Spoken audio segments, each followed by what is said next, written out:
Warning: this content may be upsetting or disturbing to some audiences. Having children is being demonized and it is incredibly harmful. 17 Unpopular Opinions of Reddit.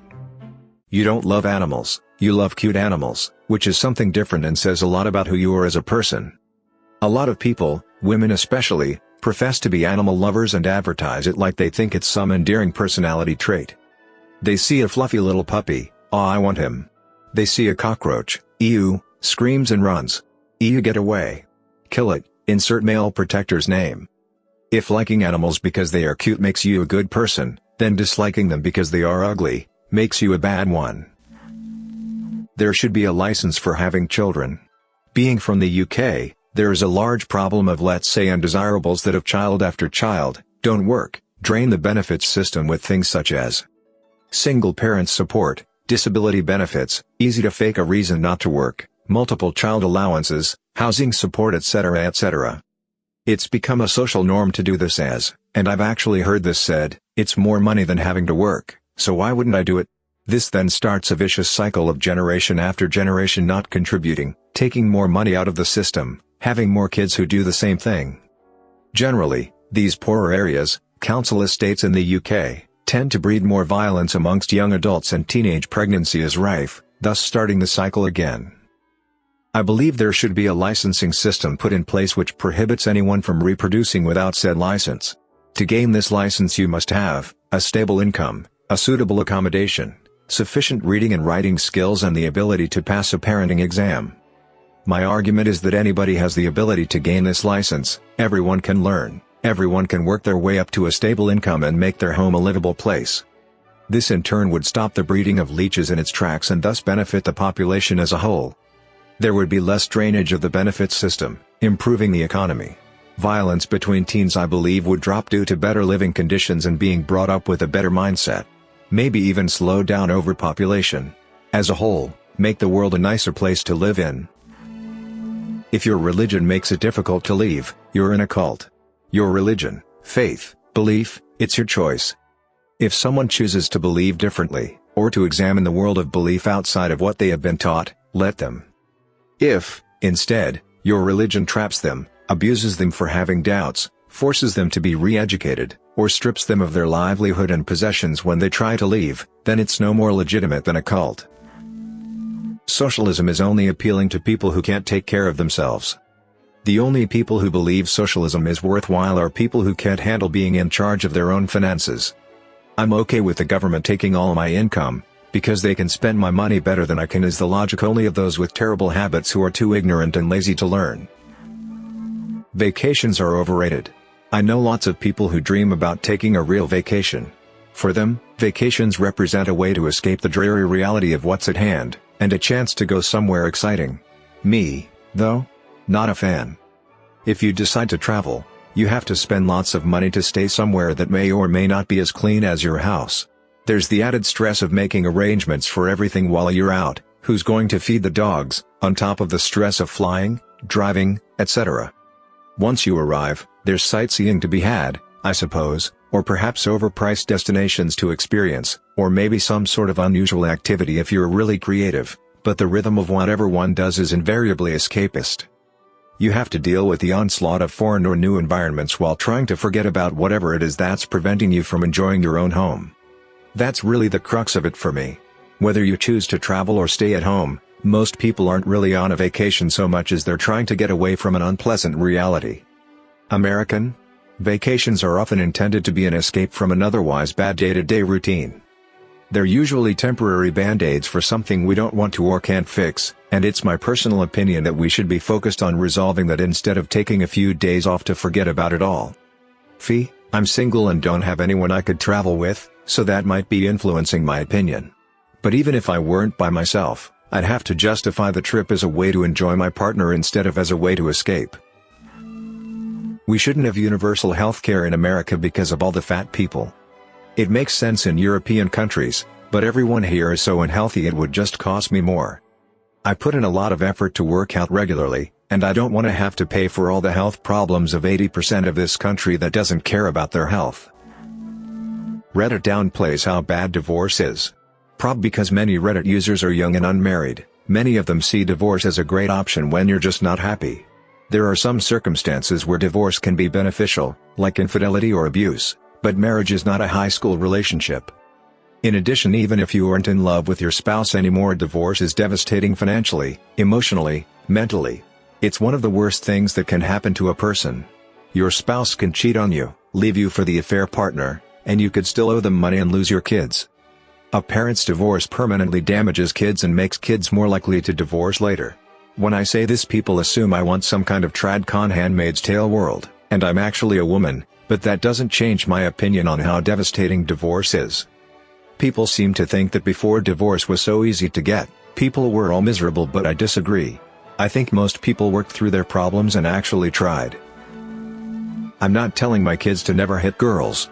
Got a call from the school saying my son punched a girl in his class. I was mad and ready to ground him when he got home, when it occurred to me that I should ask why he hit her. The principal told me that the little girl pushed him and took his lunch money and continued to take her folder and smack him with it, when he got fed up and punched her in the shoulder. Now, if they knew that the little girl had done all this and was continuing to do it, they should have intervened. They didn't, so my son defended himself. Not in trouble. When I told the principal that it seemed justified, she told me that I shouldn't make it seem okay to hit little girls. I let her know that my children know that it's not okay to hit anybody. But that it's also not okay to stand there and just be hit either. It's totally okay to defend yourself against anybody and everybody that is attacking you. There's nothing shocking about young rappers or artists dying due to drug use. Whenever a young artist dies from drug use, Lil Peep, Juice WRLD, Mac Miller, etc., or violence, 30, people act totally surprised and shocked. I'd never imagined something like this could ever happen to them. Really? These artists' careers are built on drug use and violence. When just about every song of theirs references their use of benzos, codeine, and other recreational party drugs, how are we supposed to be shocked when that catches up to them? Do we seriously think that popping Xanax day after day has no consequences? Don't get me wrong, I do feel terrible that these young men died so young and with so much potential. I just think we all need to get real honest with ourselves about what the Xanax lean party culture does to people. It's not shocking, it's not a surprise, it doesn't come out of nowhere, it's just life. Drug addicts die from complications of their lifestyle. It's just the way it is, and if you can't conceptualize that, you have no business involving yourself in that culture. Being a psycho girlfriend isn't cute. It's abusive. If a girl so much as looks in my man's direction, she'll be looking at the inside of a coffin. If he makes me upset even the slightest, you can bet I'm changing the locks and he's sleeping in the cold. His phone might almost be dead, but he for sure will be if he doesn't find a charger. Okay, first off, you're a terrible girlfriend. Don't care if you spoil your boyfriend, if you support him day in and day out and he's the absolute love of your life. Stop saying stuff like this. Stop making him feel like he's stuck with you. Stop threatening him, and stop threatening other women. It's not cute. It's abusive. Relationships require freedom and flow. Birth rates would plummet if women knew what they were getting into by having children. If more mothers were honest about pregnancy, giving birth, and the bodily damages it could cost them, a lot of women and girls would find giving birth less appealing. I've realized that a lot of young women idealize being pregnant, giving birth and having children. They have it all planned out in their minds, how they'll dress the baby, how their baby will look, the family life, etc., etc. They see women getting a lot of attention in the beginning stages of their pregnancy during the cute baby bump stage, and they find that appealing. There has been a trend called the baby mama dance, which shows a bunch of unsuspecting soon-to-be mothers dancing and celebrating their pregnancy. The media, social media, movies and TV shows, try their best to cover up the realities of pregnancy, giving birth and postpartum. I find it very sociopathic, calculated and wrong. These young women have no idea what they could be getting into, and it's unfair that we're deceived this way. It's all a ploy to keep women making babies for benefit of others. They are not only putting women's mental and emotional health at risk, but also the children at risk as well. Fashion that makes your life harder is stupid. I just watched a woman struggle for a minute and a half trying to get cash out of her tiny purse because her nails were extremely long and she couldn't actually get her fingers in the purse. It just doesn't make sense to me. But I guess I'm weird in that I prefer functionality over aesthetics. Other examples would be, sagging your pants so you can't walk or carry something with both hands because you need to hold them. Pants so tight that you can't sit down without crushing your nuts. Tall heels that break easily and make you walk like you have a butt plug in. Also kind of a stretch but sort of fashion. Big tires on a huge truck that you don't use for work. Giant rims on a car that make it ride rough because there's no cushion. Cars lowered so far they scrape the ground. Concerts aren't fun, and in reality actually boring. Concerts are only fun if you like loud, crowded, stressful gatherings where people tend not to look or care about the persons beside them and shout uncontrollably and toss their body parts around. I once had an experience at a concert where the VIP tickets were sold out and I had to get regular tickets, and the person beside literally stuck his fingers in my eyes. I prefer staying home listening to the song or artist on speaker or going to a party. I think the whole cancel culture is the stupidest thing ever. I don't even know where all this started or how it began, but I think canceling people or artists or whoever, just because they don't have the same opinions or they've made a mistake is literally the most stupid idea I've heard. It's the worst when people start digging up the past about others and blast them for no reason. Example, Kevin Hart stepping down from hosting the Oscars because of past tweets. Like, what the hell is wrong with people? People make mistakes and they change over time. Still, it doesn't mean their actions are justified, but at least they have a change of heart. If you don't agree with someone, quit being a SJW and move on with your life. The more you talk about canceling them, the more attention they receive. Soup is BS. One day work crew I was a part of, was working all day, and by the end of it, we were all very hungry. Dinner was being provided to us, and we didn't know what it was going to be. When we finished working, we got to the table, and set in front of us, were piping hot bowls of chicken soup. We couldn't do anything but wait, and slowly slurp up that stupid hot water. At least there was chicken and veggies in there, right? Well, they were unreasonably hot from being in the boiling hot salt water, waterlogged with piping hot water. Soup is literally hot, salty water. It is stupid. The only time it's decent to eat is when you're sick, and that's because it hurts your throat less than other foods and feels good against the inflammation. Soup is more than hot salt water, it's got great flavor and it's got meat and veggies and noodles, etc. you might say. Those things are all good on their own, and even good mixed together. So why would I want them dumped into a bowl of hot water? But it's so cozy to eat soup on a cold winter's day. Alright, well then it's mostly the context and not the food itself that has you enjoying that bowl of water. The way it's eaten, is slowly, with a spoon. Come on. You have to blow on it in order to get a little bit of it. And if it's not too hot, it's too cold. It's a fickle food. How can food be fickle? Soup somehow found a way. I just want to eat, and here I sit, blowing on liquid so I can slurp it up. The people I worked with that day were all usually soup lovers. Come to find out that when they are really hungry, soup doesn't really make sense. Because it's barely food. And it's dumb. Putin is right to tell Greta to go and explain to developing countries why they should continue living in poverty and not be like Sweden. Putin is a corrupt dictator, a male genital with few if any redeeming characteristics, and he does not care about any developing country. That does not change the fact that he is fundamentally right on this. For most of the developing world, the cost of entry/adoption of renewable energy is prohibitively expensive. If you are a developing country like Nigeria, for example, you desperately need to build and run massive water cleaning plants for your capital, Lagos, with a population of 22 million people, most of which lack sewerage and clean water. You also need to build infrastructure like bridges, a train and subway system, tunnels, roads, airports, etc. All of that takes lots of electricity, concrete, steel, and lots of CO2 emissions. Nigeria is very rich in oil, by the way, which they can extract quite cheaply.